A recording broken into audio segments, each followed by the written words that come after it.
Hi everyone, I wanted to do a comparison between the Scarlett 2i4 and the Scarlett 4i4. So it's a comparison between the second and third generation of these Scarlett audio interfaces.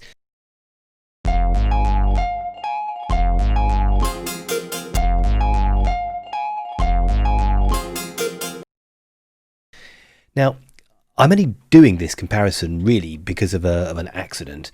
So the story with the old interface, the 2i4, is that one day I turned on my Mac and it simply wasn't recognising the interface. I went through all the steps and it was a hardware fault, and I was left with the option of either replacing the unit or repairing the unit, and I ended up buying a new one. Fast forward 6 months, I've been using the new third generation interface, very happy with it. It does what it needs to do.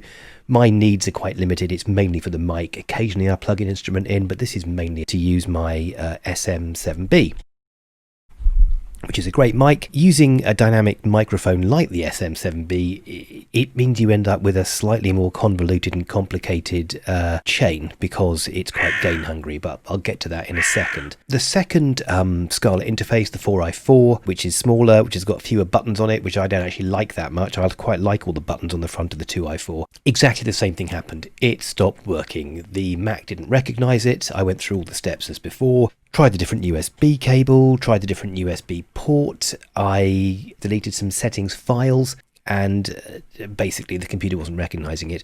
I contacted Focusrite through their sort of email function on their technical support side, and if I'm going to be slightly critical, they were not the quickest to respond. And I wanted to make some material, so I went on the chat part of their technical support site, and they were brilliant. They had said, right, we're going to put a new one in the post to you, have the old one ready to pick up, and it's being picked up in about half an hour's time, actually. It will give me a chance to do this comparison. So in the meantime, while I was without any kind of interface, I thought, just out of idle curiosity, I would plug my old 2i4 back in, and guess what? It works fine, which is incredibly annoying because I had absolutely no intention of upgrading unless I had to, because the 2i4 did everything that I wanted it to do. But I thought at least this happy accident would give me a chance to demonstrate a few things to you, because there'll be quite a few of these 2i4s coming on the market, especially as people upgrade. And also, if you've got a Shure SM7B, it'll give you a chance to see whether you need to get yourself a cloud lifter for it. I'll ruin it and say I think you probably do, but what I want to do is a really simple comparison between the background sound, and that's what I'm after really, the background hiss, the background sound, the noise floor as it's called, that you get with these two different interfaces using a similar setting. The third generation of the Scarletts promised a fairly modest improvement in a number of different areas, and it was mainly based around dynamic range improvements from 106 to 111, and that was the same for microphone inputs, for line inputs, and for instrument inputs, 106 to 110. Also gain improvements, dynamic range and gain improvements, that was basically it, and the gain range was somewhere like from 50 decibels to 56. There was the air function, which I'm not going to go into now, and there was also what most interested me when I saw the new generation came out was the fact that they had improved the quality of the preamp. There wasn't enough in this new lineup to make me want to upgrade. It's only because mine broke that I ended up doing it. Don't forget to subscribe, and there'll be more videos on the way soon.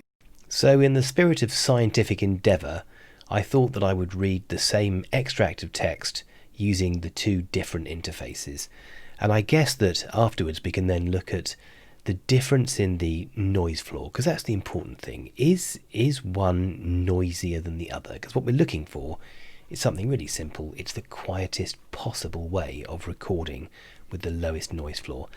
The Latin motto of the modern Olympic Games, Altius Citius Fortius,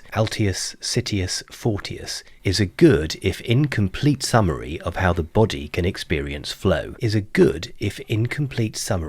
of how the body can experience flow. It encompasses the rationale of all sports. It encompasses the rationale of all sports, which is to do something better than it has ever been done before. Which is to do something better than it has ever been done before. The purest form of athletics and sports in general is to break through the limitations of what the body can accomplish. The purest form of athletics and sport in general is to break through the limitations of what the body can accomplish.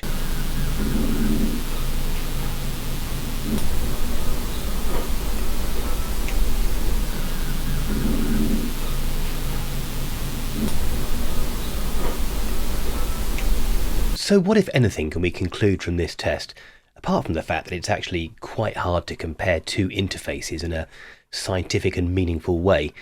When I compare the vocals on the 4i4 to the 2i4, they seem richer.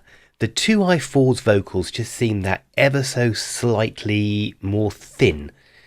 It's a fractional difference, and it may have been simply that I was a little bit further away from the microphone, but there does even so seem to be a subtle difference in the richness of the sound. I couldn't tell much difference in the background noise. It was a different sound, but the sound level was much the same, and I think you would struggle to pick that up.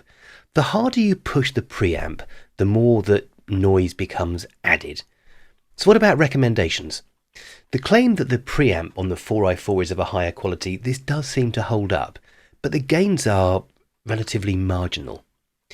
But if you do need to access more gain and more dynamic range, it's clearly there with a 4i4, but there isn't a huge amount of difference. But if you were using a dynamic microphone such as the Shure SM7B, you can clearly push it a bit harder with the 4i4 than the 2i4.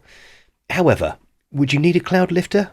Probably yes, because the background noise does become intrusive. As a second-hand purchase, the 2i4 is quite a compelling idea, especially at the $100 or pound mark. It represents good value for money at that price point, and it's got all the benefits, or most of the benefits, of the later model. The biggest issue I would have is the concern that I've got across both products, and that's the idea that your hardware might suddenly stop recognizing it. And if you've got a second-hand product, you've got no recourse if that actually happens. Would you want to upgrade from the 2i4 to the 4i4? The sound's maybe slightly better, you've got fractionally more gain to play with, but it's pretty modest gains all round. At the same time, I've only used this for the microphone, so that you might get very different results when using instruments. Well, I hope this has been useful, and in the next videos I'll focus on the other parts of the audio chain.